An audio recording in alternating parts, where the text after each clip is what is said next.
Good evening, this is the Oscar expert here with Brother Rope, and it's time to talk about the People's Choice winner. And also, we just have a lot of other Oscar thoughts post-festivals that we can dump here. So the People's Choice went to Hamnet. We did both think this was going to happen. Yeah. After seeing Rental Family and talking to other people about Rental Family. Listen, Hamnet was the only English language film that had like unanimous amazing buzz. And that was also an Oscar vehicle. It was a powerhouse. Everybody cried. It had a ton of screenings it was trying to place. It did everything. It was ticking all the boxes. I think it was far and away the number one. I actually didn't even predict that Rental Family would place. Yeah. Because guess what? I had like a solid positive reaction to the film, but I didn't see anybody who liked it more than me. For most people, it's like a 7 or an 8 out of 10. And even though it's heartwarming, it's kind of forgettable. Like, it just sort of comes and goes. And I thought, you know what? I know they're trying hard, but Saturday Night happened, and that didn't fucking place. And I was actually still predicting Saturday Night to win, I think, at the end of that TIFF. Yeah. I just thought, it needs more than this. And I was like, I learned my lesson from Saturday Night. I don't think this is it. Rental Family, we have to say that film is dead. Breaking news. It is gone. The only people who were talking about Rental Family were like the other people who were interested in the Oscars and like knowing about the Searchlight thing. And I feel like the GP didn't really think about that movie ahead of the other random TIFF movies. There were just other movies people cared about more that if you talk to people that they're mentioning, like Rental Family was just not the buzz. I mean, after I saw it, I went, okay, original's crowded. Like this doesn't have that great of a case. Like Akira Emoto is good, but it doesn't have to have. Nothing in the film Brendan Fraser was very good, but it didn't. Yeah. It wasn't like the type of transformative performance or anything that has to happen. Yeah. So, it wasn't. Nothing was undeniable. And a lot of people are thinking, okay, well, what does Searchlight do now? They must be scrambling. I mean, look, Searchlight's not going to get a film in this year. I know that Is This Thing On could happen. I get that, but I don't think that's an Oscar film. I mean, look, Is This Thing On, what would have to happen is it comes out with fantastic reviews from New York Film Festival, and then Will Arnett and Laura Dern are in the conversation in the screenplay. That's hard to believe that they're both going to be in the conversation. I know it's hard. I know it's not. Like, I'm not going to pivot to a movie just because Searchlight's on it. And I honestly feel like Searchlight thought that they had the goods with Rental Family, and turns out they didn't. Like, too bad. You struck out. Sometimes you strike out. Okay, Rental Family is a losing horse at this point. There's too many other films. I mean, we also got to acknowledge that Star is Born and Maestro were like direct Oscar bait in a way that Is This Thing On is. That's like an episode of Bluey. Think about how many years Bradley Cooper spent preparing for Maestro, both directorially and just in his performance. And then this film, it looks like, they had a really quick pre-production and he was just kind of winging it. I think it's going to be like an 8 out of 10 film. But not a lot of people are going to think it's like one of the best of the year. So back to the People's Choice. What came in second? Because this was really interesting. Yeah, well, what did you think was going to happen before that? I had like no clue. Because I'll say this, and this is a note to self for the next year in predicting the People's Choice, okay? People were like throwing out all these random movies like Tuner and Eternity and the Elvis concert film, Roofman, Christie, and I was like, if you look at precedent, like sometimes these movies get in, but usually it's more squarely Oscar films. Yeah. So I didn't really think those would win. And I was like, well, Sentimental Value and No Other Choice got screenings added. So I thought that those might place. And I think I had No Other Choice 2, Sentimental Value 3. What happened was Netflix had a good day. They got Frankenstein at number 2, which was really trying to place, had a lot of screenings. And, even if you look on TIFF, it was the most liked film on TIFF. So it was one of the very, very most anticipated films of the festival.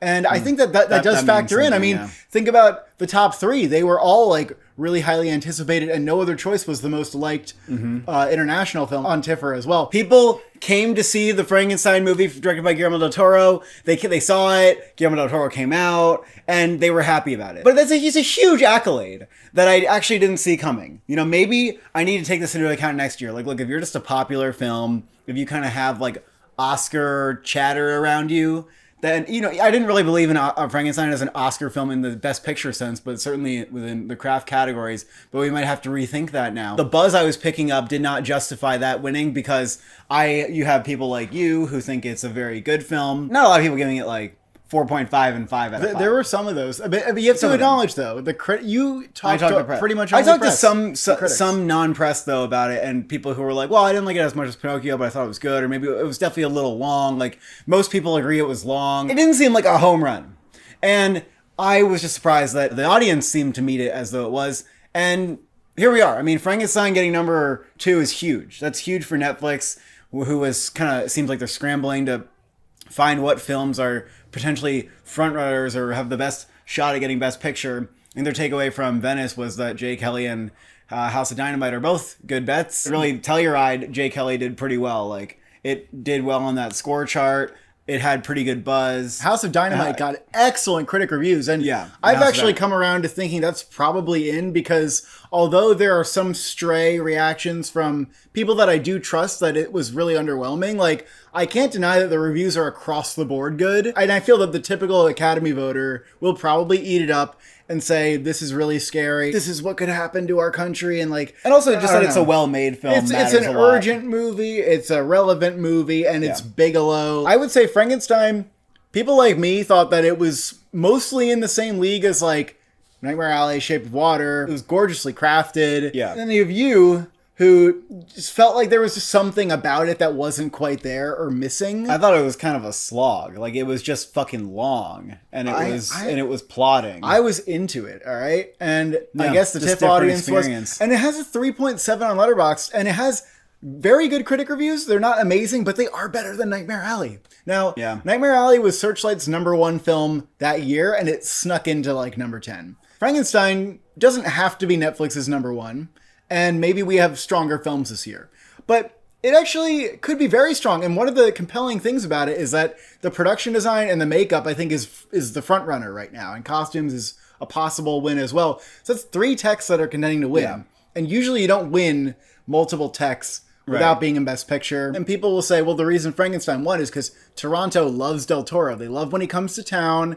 They love when he does the talks, and they just ate him up. And I would just say, why might that not apply to the Academy? You know, the Academy may very well also just love Del Toro. I mean, want to get him in there for another passion project. The weird thing about Nightmare Alley getting into the Oscars was that I didn't really get the sense that anybody thought that was one of the very best films of the year, but it still got in. So something about maybe the busy Academy Awards voter who, maybe they have to pick only 15 or 20 movies to see.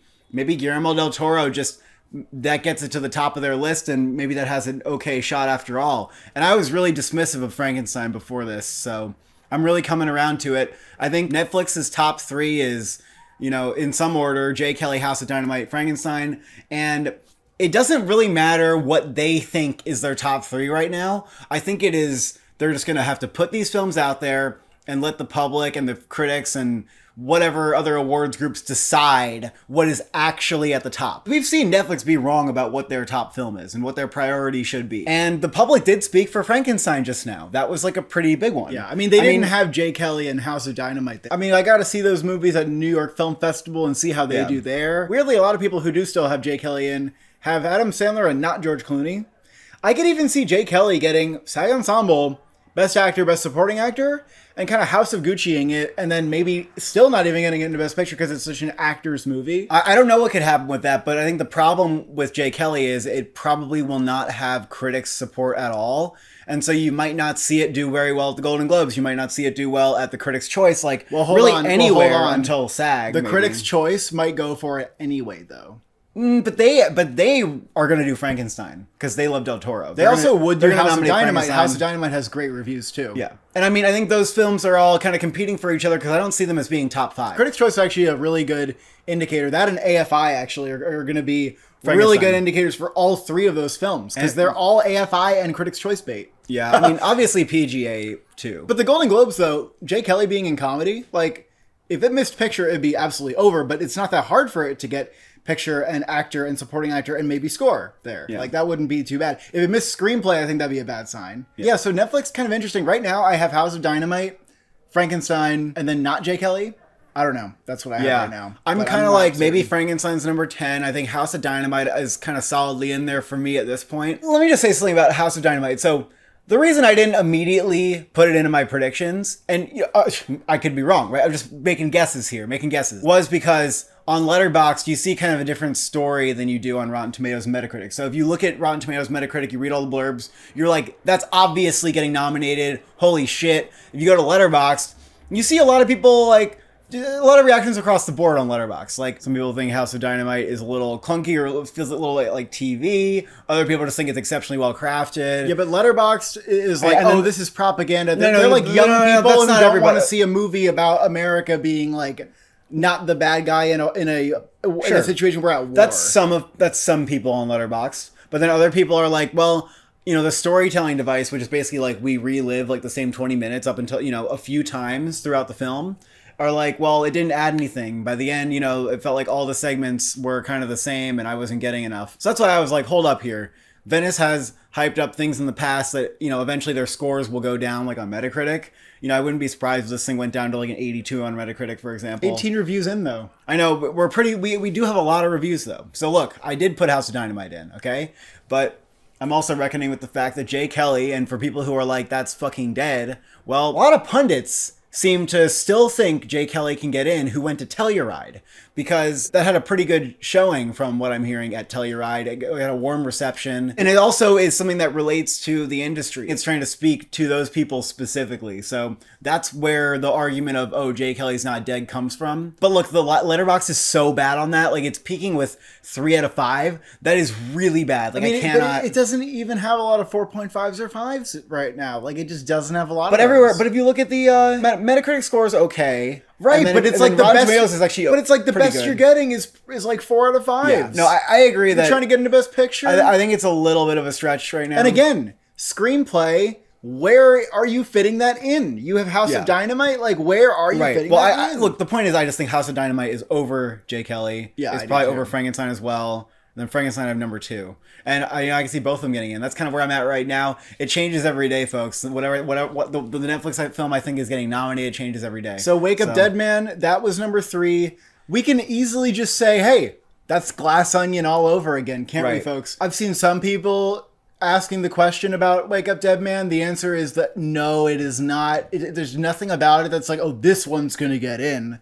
Yes, it can get adapted screenplay again. That very well may happen. Like the other two, it's probably not going to get SAG Ensemble. And I know there's a question about the casting category, but as I said in our review, I feel that the ensemble here is less strong than the last 2 films. So I don't think it's going to get casting. I think it's just screenplay again, guys. Probably. I also want to just quickly throw out Netflix's final Train Dreams, which had a few screenings towards the back half of the festival. It seemed to go really well with critics. And I guess even audiences were really moved by it. And some people are saying it's their favorite movie of the year because it's a movie that if you love it, it'll hit you very deeply. It's a movie I think I'm going to like even more on a second viewing. Now, Train Dreams, unfortunately, just does not have a presence at NIFF, and it didn't go to Telluride. And really, I don't think that those TIFF screenings were enough to bolster that film back into the Best Picture race. Yeah. I think it's perhaps still in contention for cinematography, as is Ballad of a Small Player. I feel like that's the only nomination I think that's contending for. Ballad of a Small Player is pretty dead. For a second, it had me thinking maybe Train Dreams is the film that Netflix really shouldn't be sleeping on, and they should try to push that. But ultimately, I do feel Train Dreams is a little bit too small fry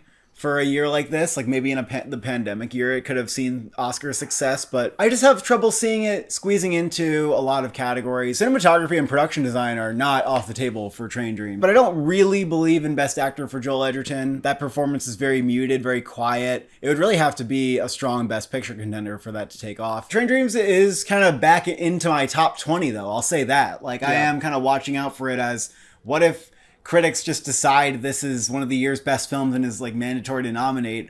Hey, who knows? Maybe it could take over another Netflix film. Now we should talk about the International People's Choice Award, which was added just this year. And just to be clear, all films in this category were also eligible for People's Choice. So it's not like, well, No Other Choice won this and that's why it didn't place. No, No Other Choice did not place. It would have been a total black box for how the audience received that if we didn't have this award at all. First 2 are what I predicted, No Other Choice, and then Sentimental Value, and then the last one was Homebound. What is that movie? Do you know anything about it? Yeah, it's a film that premiered at Cannes. It was in the In Certain Regard section. Oh, was it good? I didn't see it. Do people think it was good? Yeah, it's like a nice film. It's interesting because Left-Handed Girl and Secret Agent also got some really solid buzz at Cannes, and I thought maybe one of those. And of course, it was just an accident. But you don't always expect the People's Choice top 3, and I guess the international People's Choice to reflect like the exact Oscar standing. But anyway, No Other Choice beating all the Cannes films. Now, how about that? And you still have pundits who are saying, what do you mean no other choice? Like, Neon has it was just an accident and they have sentimental value and that's it. You can't tell me that you are not at least perking an ear up going, hold the fuck on. And you cannot tell me that it not winning at anything at Venice is a factor against it. Venice was weird as fuck, and every year people overestimate at least one of their awards. Yeah. And I just am happily discounting Venice forever, and it doesn't affect my predictions, and I'm just fine over here, okay? Yeah. No Other Choice really was making a splash at TIFF, I gotta say. Everyone was into it. The screenings were in high demand. Apparently, when they added the new one, it sold out real damn quick, and people were into it. They were loving it. It was in most people's like top 5. We mostly talked to press, but for press, this and Hamnet were like the top 2. I would even say Sentimental Value, like that had a lot of really strong reactions from press, but it was not unanimous. Like a lot of people thought, I might have to see that again to see if I love it. I like it a lot, but No Other Choice was nearly unanimous from everyone I talked to, thinking that was one of their favorite films they've seen. And, we both also agree with that. I expected that this was a film that would do well with the TIFF audience, and I didn't go to a public screening. But I was actually expecting this to place in the top 3. I guess it just didn't have quite the high profile that, like, Hamnet, Wake Up Dead Man, Frankenstein have with their star-studded casts. Maybe that's what was going on there. Maybe a little international bias. But hey, this is kind of huge, right? Like, it beat Sentimental Value. And I'm just telling you, like, the word on the ground was even better than Sentimental Value. This is one of the most acclaimed and most loved films that we're going to see this year. And there's going to be a demand to get this guy a director now. I'm like, well, people are going to be chanting about it all year. Now, I'm not saying it's a slam dunk. Yeah. I think it's really hard to reckon with all these neon contenders. But this International People's Choice Award could become quite a good indicator. I could see 5 years down the road us going, all of those films get nominated. When you win the International People's Choice, you get a Best Picture nomination. Yeah, well, we'll see. We'll see. If No Other Choice does well this year, that would be a pretty nice bellwether for next year. But, like, it beat Sentimental Value, guys. Like, that's big. But we expected that, too. It was a more popular film, and it's also more of an audience, crowd movie. All these are great signs for an Oscar contender. It is. But here's the thing.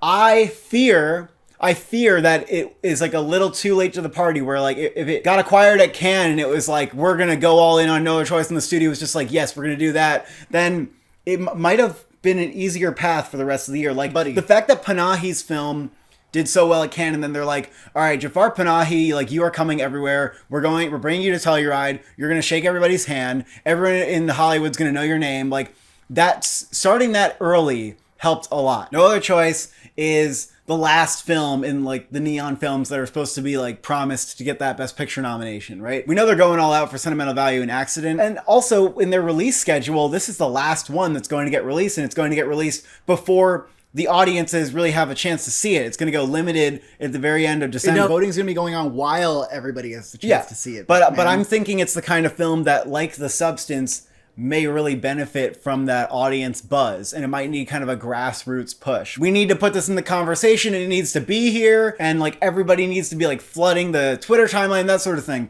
That would have helped this movie. It is not going to be sort of cooked on time. It's going to be my friend, I will give you some examples of films that actually came out limited release December, and people were afraid that they wouldn't have time to build up buzz, and it worked. I'm Still Here, Phantom Thread, even Nickel Boys came out really late. Like, critics will be able to see it, and they will probably go nuts for it. Like, I honestly think that it will have a Substance-like performance with critics groups. Right. I don't know that translates to Critics' Choice or not, though. But here's the thing, too. The Substance had acting nominations, and that was extremely strong. No Other Choice, I know there's hope for the actors. I know some people are putting them in on Award Expert, like mainly Lee Byung-hun for lead actor. I don't think that's going to happen. I just don't. I don't think any of the actors are going to get nominated. It might get editing, and that's the only nomination I could see outside of director, screenplay, picture. And international. But That's not like an amazing haul. But It's at the not. same time, buddy, it's more than it was just an accident. No, it's not. It Picture, is. director, screenplay. Plus international, plus editing. Critics groups will actually have Lee Byung-hun in like their top 6. Yeah, maybe. Aggregate, he'll be there. You said it's late to the party. In a sense, the party hasn't started yet, my friend. It's September. No, I'm saying it's going to release at the end of December. That's why it's late to the party. I know. And look, I believe it was just an accident. When I saw that movie, I said I can totally see that getting nominated. I can totally see the right critics and groups that film is only just championing it's just soaring. It has a nice. This is gliding, and it's great. It's wonderful, and the ending really stays with you. That is why I think it can easily get in. And it's been doing great on Letterboxd, and everybody I've talked to has thought it was really good. Is it not placing for the People's Choice a big red flag? I don't think so. I don't think that Accident was ever like a huge audience movie that had to prove itself here. I think it'll still be supported by the right critics, the right audience, and Neon is doing a good job with Panahi. That's why it just makes it so hard for me to believe fully in No Other Choice, even though I feel like the ingredients are there. I guess the one thing missing is maybe that I think the 5-star ratings are kind of low compared to how many are giving it 4 and 4.5. Now, there are plenty of movies that can get in with this. I remember the Anatomy of a Fall and the Banshees of Inisherin Curve looked very similar at this time of the year. It is very strong. It's a 4.1. And look, it did what Decision to Leave wouldn't have done, even if there was an international People's Choice. It wouldn't have been Decision to Leave, guys. The reason I actually have this in my Best Picture 10, even though it goes against my better instincts to say, well, Neon can't get 3 films in, because that would be absolutely insane, is because I think it has the goods. And it also leaves a really strong and bleak portrait of our world and of the job market with AI being so imminent. And it did this very, very well. Like, when it drove that point home in the end, like, I've still been thinking about it, and it's been resonating. So that's kind of why I'm like, this film is socially relevant. That's why the chatter online would be very useful for it. That's why it would be useful. I would love to see it get that chatter online before the award season, but it will have it during the voting. A during voting surge could work for it, and I think that it may get into adapted screenplay too. I think that's not that hard. Well, adapted screenplay is not that hard to get into. An adapted screenplay, like if it doesn't get nominated, at least there I will throw a fit. Yeah, I think the screenplay is absolutely a standout. So I'm having it in, but I'm a little hesitant. That's where I'm at with No Other Choice. You have to be hesitant predicting 3 on Neon films, and here's the other thing: all of the Neon films feel like they need Best Director to get into Best Picture, or that it just wouldn't really make sense without it. And directing is a strong race this year. Let's talk about it, because you have Paul Thomas Anderson. Okay, I mean, are we going to go on a detour right now about one battle after another and how I think that's winning Best Picture, and everybody's starting to hop on that, and it might even be an Oppenheimer level, like obviously it's happening type of sweep. Yeah. Let's just put that aside for now and say, okay, that guy's getting in no matter what. Chloe Zhao, I don't see how she doesn't get in at this point. Jesus. Ryan Coogler. That seems very close to locked. And I guess there's maybe a blockbuster snub type of thing possible for that movie that I have to consider because it's so damn crowded. But at the same time, Sinners being wholly original and just the way that people have been talking about Ryan Coogler as one of our best writer-directors working, I think it's different than Dune and Barbie. But if that movie falls and feels like it's not a top 3, maybe he can get snubbed. But also, it's coming for so many nominations. It will probably continue. It could happen. I mean, maybe it gets a little less nominations than you really think. But then you got Marty Supreme, which I can't have in only because I haven't seen it and I feel like I have to fit in other things. But Marty Supreme, as long as that's a contender, makes all the sense in the world for Josh Safdie. And then, of course, you have the 3 Neon movies, Sentimental Value, and It Was Just an Accident. I just feel like they're getting director, my God. And I know some people have floated that maybe Sentimental Value is like a marriage story, doesn't quite make director. Here's what I think the difference is. Of course, the Cannes competition premiere was a big deal.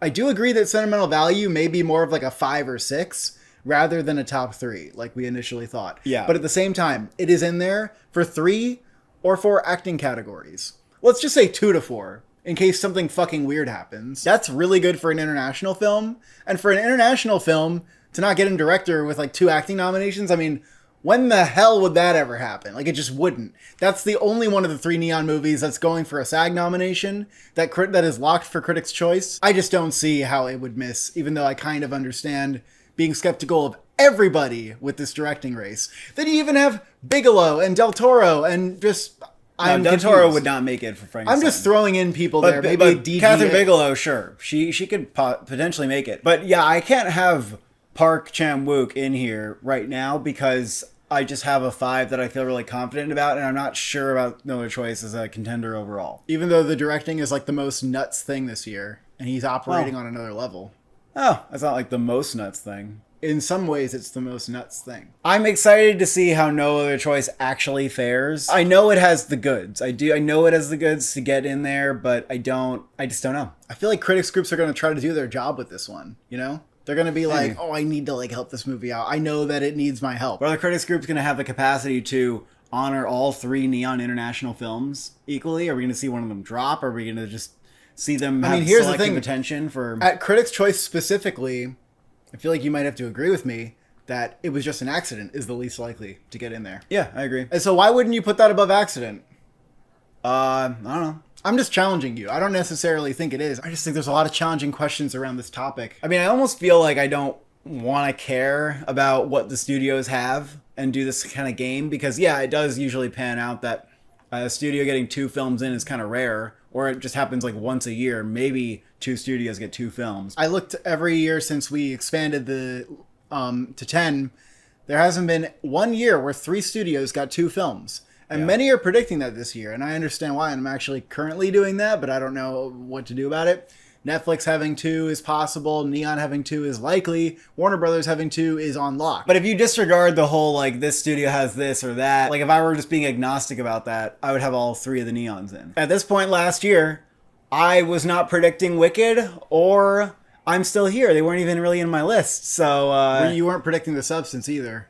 No, I had The Substance in my top 15, I think. 15? Or 16. Yeah, it was like 15 or 16 right now. The field is slimming. Like, we know what's not happening. Everything kind of has been seen, except for the last legs of the season, which is going to include Avatar, Wicked, and Marty Supreme. Deliver Me From Nowhere, I also don't know what's happening with that, because even a lot of pundits who initially believed in it kind of started dropping it, and maybe it's because the field is getting so crowded that you can maybe imagine this movie that people are liking, but are not head over heels for could miss Best Picture. But I don't know that we have a great indication of that yet, because audiences are supposed to be the ones to go out for this. So if it does well at the box office and it's kind of a hit with audiences, like, it just may happen. But A Complete Unknown definitely had a better Letterboxd score. It was peaking with 8s. Well, always it was peaking with 8s. Right? And this film is peaking with 3 out of 5. It's not very good. When Rotten Tomatoes opened up on Complete Unknown, it was at a 75. And this movie is faring much better at the moment on Rotten Tomatoes. I mean, the critic reactions and the reviews seem really good. Like, even the critics I might expect to give it, to not like it, are thinking it's good. But maybe it just doesn't have the amount of love that we're looking for. I think the jury's very much out on that one. Let's talk about One Battle After Another. Haven't seen it yet, but the reactions just came out. You know, last week I put it at number 1 because there's just so much chatter about how, hey guys, like, this is actually fucking amazing. And I went on Letterboxd and I was like, okay, what does this movie really have? And I actually went through all the ratings and I was like, this movie has a 4.4 right now. It's not just 1 or 2 hyperbolic tweets about how this is like PTA's best film ever. Oh my God. It's actually enough that I'm like, holy shit, this is going to be a lot of critics' favorite movies of the year. And yeah, this is Paul Thomas Anderson's time to win adapted screenplay. It's his time to win director. It's time to win picture. Like, it just kind of is. Okay, I put DiCaprio in. I put it in for casting. It's getting SAG Ensemble. I have it for editing. I have a winning score. Like, I put Teyana Taylor in. Yeah, I'm still hearing mixed things about what I hear is she makes a dent for the little screen time she has, and if it's gonna win Best Picture, then it'll overperform. I mean, that category is not crowded at all. Hey, can I tell you I'm thinking about Amy Madigan winning? Nope. Winning? Sorry. I just am sorry. So she's still not going to get nominated. Oh, I have her at number 5, but I'm just waiting for someone to take her out. Who else could you fucking consider? Maybe Gwyneth Paltrow. Yeah, that's hopeful. Who's sweeping critics groups? Sweeping? Well, Charles Melton did it. He swept. He did not sweep. That's actually totally false, my brother. What? Ryan Gosling and Robert Downey Jr. also won a lot of awards. He did not sweep. Anyway. Well, that's another detour for another detour. I do think One Battle's winning Best Picture. I think that once you give Paul Thomas Anderson screenplay, and look, I know Hamnet can win Best Picture, but it's still not going to win screenplay. It just doesn't have to, and Paul Thomas Anderson fucking needs to. And once you open that door, then give him director, guys. Like, I know I was on Sinners all year, but this thing seems massive.